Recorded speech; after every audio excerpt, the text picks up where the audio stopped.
the camera right there. I know, I got That's our camera right there. That's right. Guess what, people? I'm bringing you all of the biggest and the best, and we are not stopping this train of automotive awesomeness. Because here at NADA 2026 in the Las Vegas Expo Hall, we are broadcasting to you live every half hour. And we have an amazing lineup, and I had to include my dear old friend, Lary Hourcle. He is an NADA instructor. So we're going to find out about all things NADA Academy and find out, I'm sure you have the straight skinny on what dealers need to be doing to make sure that they're being more profitable. Well, let's face it. 2026. First of all, how are you doing? How's your NADA going? Well, I had a rough year this year. I still owe you a drink from last year from the Commanders losing. That is true. So I apologize for that. So it's been so busy though that my boss, Cameron Wilson, who you spoke with yesterday. Yes, we had a great interview with Cameron Wilson. You're going to have to see if you can do better than she did. She's like the best service manager out there because she knows how to sell all my time. Okay. I have been so busy because everybody wants to focus on fixed operations. Let's face it, most of the income coming into dealer support is for fixed operations. Fixed absorption is so important right now. And we're trying to get dealers well over the 100 mark to make sure that fixed operations is paying all the bills for the dealership. Yeah. People really want to focus on their operations with their techs, their parts department. So I've been in dealers, helping dealers. I've been all over the country this year, put more miles and more days in hotels than I ever cared to want to. Really? Are there certain states you still haven't gotten to yet? I haven't been to Alaska. Okay. I might send somebody else to that one. I heard that's a little hard to get to some days. Alaska sounds lovely, though. Not in February. Did you go to Hawaii? I've been to Hawaii. Okay, Alaska and Hawaii are on the table. I have those options, but no. I had a great year. I put my son in college this year.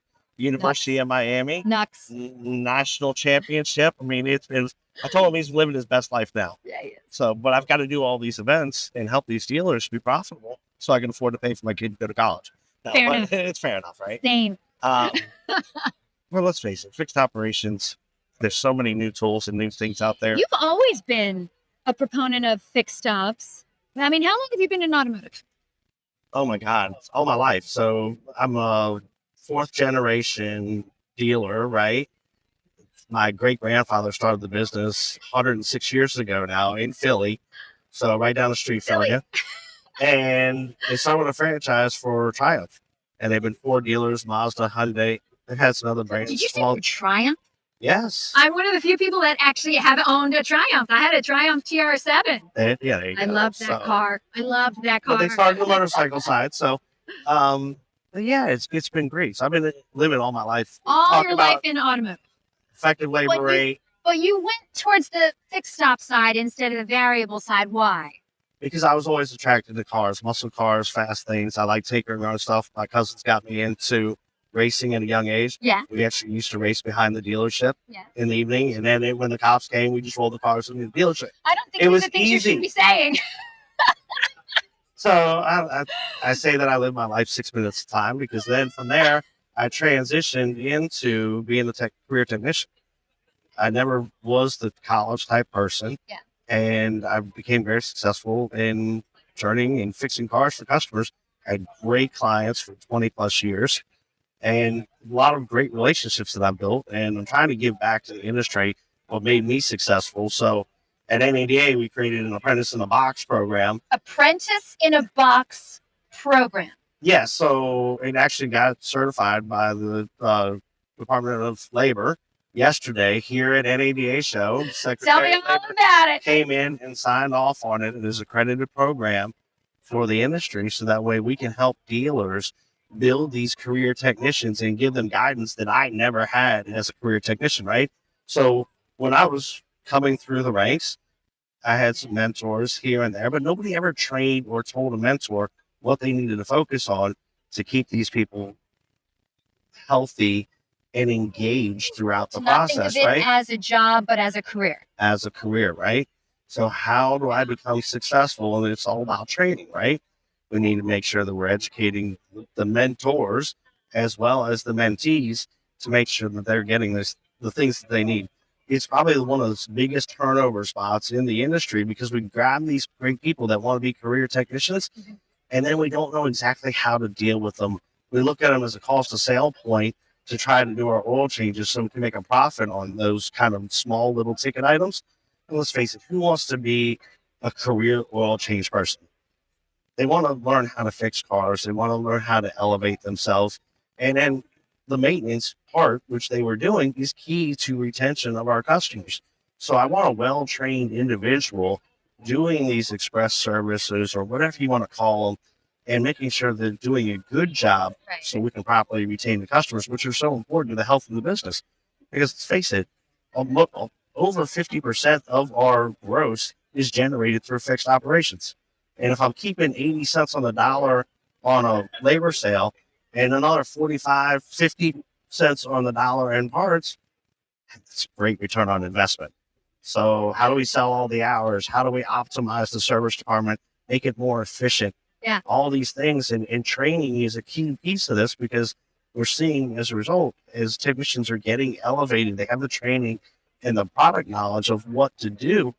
They're turning the hours, we're making the money, and we don't just have to go and expand our effective or door rates to some astronomical thing to stay alive. We can sell the hours, we can be at a better price point for the customer to make sure that we're not losing them. I think dealers really need in 2026 to go back to basics, work on their effective labor rate, work on their hours per RO, the dollars, and making sure the technicians are supported to make sure that they're healthy, right? Because everybody needs the training. You need 1% better than they were the day before. And that's what I love doing. That's why I've been in so many dealerships, and people feel the passion and they want to get the help they need. So would it surprise you to know that just earlier today, I was doing a broadcast with Tim Pohanka, the Pohanka Auto Group, who is a local dealer to us, and who also used to be the board of chairman of the board for NADA 2 years ago. I don't think it was Tim. Oh, not Tim, and his dad. Yes. Sorry, So, but Tim was here, and when I asked him, what do you think dealers need to do to be more successful? His answer was concentrate more on your fixed ops. Well, I hear just in class. He talked about the pay plan and how you have to recruit better people and make it a career move and not just a job. And it was all the things you just said. It was fantastic. Well, he was just in class, so I'm glad he actually took away something from class. Did you teach him? Yes. That's fantastic. So it's fantastic because fixed operations. He bought into it. Hook, line, and sinker. Let me just tell you. My job is to inspire people to go out and make greatness, right? Yeah. That's what I do. At the academy and coaching and everything else, is make people better than they were the day before. Give them the tools, give them the understanding, and understand what are the things behind the metrics that they're evaluating to make change with, right? That's how we get better. Small little adjustments. So I love these big products. I love NADA. I love everything that it has to offer. But if we don't remember the basic things, we're probably not ready for all the tools yet. Let's list them out. What are the basic things that dealers need to remember, as you said? Well, I need to have my break-even points. I need to know what my dollars, if I want to make money, how much money do I want on the table? If I know my basic effective labor rate or the average of what we're getting, how many hours do I need to sell in my service department, my inventory, each and every day, each and every month, to make sure I hit my targets? Am I doing things to elevate my staff, give them the understanding of what is required for them as well, so that way they can be successful? Do they have a roadmap to judge themselves off of?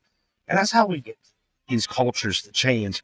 I'm not looking to beat you down and say you got to sell all this stuff, but if I at least have the understanding, I can then make it easier on me, and I know how I'm going to be successful each and every day, right? If I don't have those goals in place, I'm never going to get there. And then I'm going to start questioning, am I the right fit for this place? Because everybody's yelling at me, oh, you got to sell more. You got to sell more. What's more? Give me a number. Right. If I need to average 1.6 hours per RO and I need to have an effective labor rate of $150, I can now look at any report and see that I'm doing a good job. I'm exceeding it. Put numbers on it. Let's put numbers to it. Put numbers to it.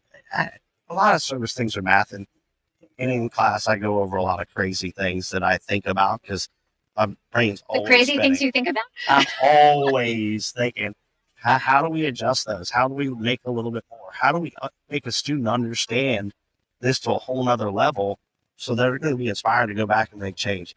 And I was just talking to John Hill, who walked by. I was coming over to the booth, and he was so excited because his service manager is coming to the class in March to learn all the things that he took back out of our class so they can effectively go work and be on the same page wavelength, right? So from class, he wants to try to help us on applied time. Where do I put the cost of sale? How do I build the right pay plan to make sure people are doing what we need them to do? It's all things we talk about and build on in our service seminar. So it's going to be a great opportunity. I'm looking forward to it. So when are you going to come March 2nd through the 6th? What's March 2nd to the 6th? It's my class. It's my service seminar. Sit in. We'll have an amazing I'm time. going to have to talk to my CEO. Why not? But come down to Tyson's. We'll talk about some web designs and things to make sure. Because let's face it, I might just do that. most of our customers are coming in. They're looking at our service scheduler, coming in through there. Right. Or they're going back and looking for coupon specials. What's our website? What are we offering? Is there any sense of urgency to drive traffic to the service department? And with the price and level of the things are costing these days, customers are looking for options, right? Yeah. Do we have good, viable options on our website to help that customer drive traffic? You and I have talked about this before. The average dealership website only puts 3% of their content has anything to do with fixed ops, which I think is a terrible miss. It's horrible. But when I've got 1,200 and there are websites that don't even have specials. No. Come on, put some fixed op specials on there. I was talking to a 20 group earlier this week, Tuesday morning before the show started, and we did a mystery shop. Simple mystery shop. I went on their website looking at service specials and tried to schedule an appointment. Mm-hmm. I needed a battery for my vehicle. Now, we all know batteries don't last forever. Sure. So very needy thing. So how soon can I get an appointment? A lot of people did have availability next day. Great. Didn't show up. That was a week ago. I scheduled the appointment, the 27th. Now we're here at the 4th and 5th or whatever. We've been sitting here so long, I don't even remember what day it is. 5th. It is 5th. I had one dealer actually call me back and try to re-engage me as a lead from my missed appointment. How horrible is that? I have the contact information, I have the customer information, and I didn't follow up on a missed opportunity. We got to talk about the basics, right? Customer service 101, taking all of our now that's something that you said earlier. I'm glad you brought that up again. You said, if I recall correctly, you said fixed ops is your foothold, I think you said, or entryway towards client retention. It's the basis of the client retention. And I absolutely agree with you, but I want to make sure that people out there understand, that's your way of not just selling a car. You sold somebody a car and that's it. They fly away off into the ether sphere and then you never see them again. Sales is like the wedding, right? It's an amazing day when you buy that brand new vehicle, that glorious moment. You spend all that money and you come home with this piece of metal that you now have to take care of over a lifetime or whatever you're going to invest in that vehicle, right? That's where service operations is like the marriage, right? We've got to do whatever we can. Oh, that's the hard part. Well, that's the hard part. We've got to continue that relationship, making sure that everybody wants to come back. And we need to be a destination point for our customers or we're going to lose them. Cox Automotive did a study back in August and says that loyalty and service retention is down almost 6% from 2018. We were only retaining about 33% of the customer base at that point. We're down at like 28, 27% now. Customers have a lot of options. So what happens when you put in a Google search or AI or something, where to get my vehicle service? What pops up? Unfortunately, not usually the dealership because we're not doing anything to drive traffic to us. The biggest things it's looking for is your online reviews. The best place to get my vehicle serviced is ABC Motors. I want to hear that in these reviews because that's what the AI search is looking for. Mm-hmm. They're not looking for me putting something on my website or my ad marketing trying to do some things. They're filtering out a lot of that noise Well, And they're if you don't have looking. the content on your website, then it doesn't see you as an authority on that subject, and it doesn't serve you as an answer. Absolutely. So So we got to be making content, TikTok, social media, things like that, that are driving this AI result. Because I do believe that the franchise dealer model does the best job of retaining and taking care of a customer's vehicle, right? It's all about that. So why wouldn't I want to create some kind of marketing campaign? Yeah. Simple things, quick little blurbs, a blog from the technicians about how to take care of X, Y, and Z. Tire pressures. Let's face it, we're both from Northeast. We had a lot of snow. Oh my God. And I bet you, as the temperature dropped, everybody's tire lights came on. Why did it come on? Don't freak out, people. It's because of the low temperatures. Go back, set your tire pressure. When the snow clears or whatever, you're safe to drive. Great. But don't freak out about it. Make sure you check it. But have an understanding of why that's happening. Right. That's educating a customer to properly take care of their vehicle. And let's face it, I want to be proactive so that way customers have the money to prepare for the next visit. If I'm doing something, a fix now, I probably don't have the funds needed to spend on that vehicle. I'll be getting some decline deferred results from that engagement. I didn't sell the value in it in the first place. So now advisors are trying to overcome objections. Well, what if I would have taught the customer, prepared the customer, Yeah. and said, hey, next visit, Like they you're don't know probably going to what need to do they don't this. know why they need more rotors. They don't understand. I love it. I called an advisor and he said, oh, it's probably we need to turn your rotors and put new brake pads on it. I'm like, well, don't the rotors turn while I drive down the road? What do we mean by turn rotors? And I try to trick them up and see if they can overcome these objections and little things like that. Pretty good. You got nitty gritty. How does somebody find out more about your upcoming NADA training sessions and get in on that? Oh, at NADA.org. NADA.org. Education.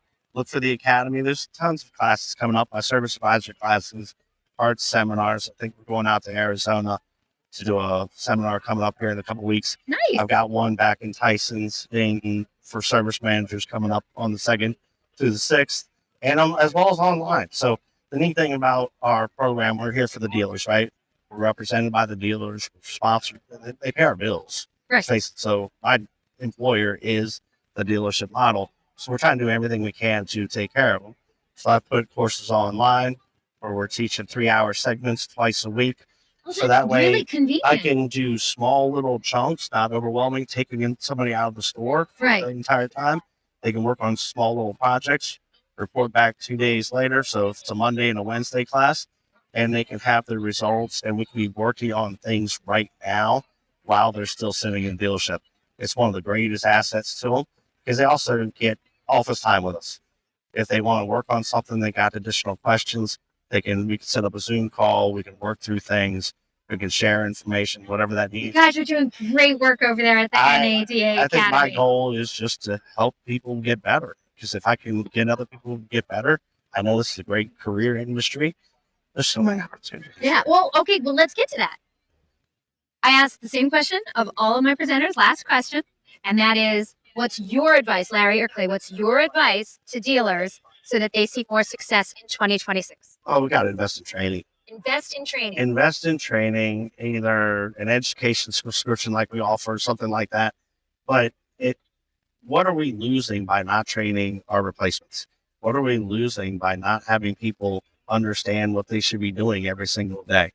Invest in training and help people get more successful. Because if I can build my bench behind me, doesn't that make my job easier? Just elevates me to the next level. Stop worrying about what they know and they're going to overtake my job. Let's build the people up, build these great career teams that, we can have some amazing dealership service departments. You heard it from the man himself, Larry or Clay, here from NADA Academy. He says more training. Absolutely. Remember, training is investment in the future profitability of the department. What did he say? How about that? That's an excellent line to land on. Okay. Next up, we are broadcasting. We are not stopping. Next up, we have Lary Halter. She's going to be here from Charisma Communications, talking to us about what dealers should see more success in 2026. So we're going to find out from her as well. Love it. Can't wait to see it. For right now, Larry or Clay, go enjoy some NADA. Bring me back a drink if you can. What kind of drink do you want? What are we drinking? We'll talk about that off there. Right now, I'm going to say goodbye. Don't forget, we're at the Dealer eProcess booth right here at NADA 2026 in Las Vegas Convention Center, booth 3901W. We hope to see you here soon. We'll see you in a few more minutes.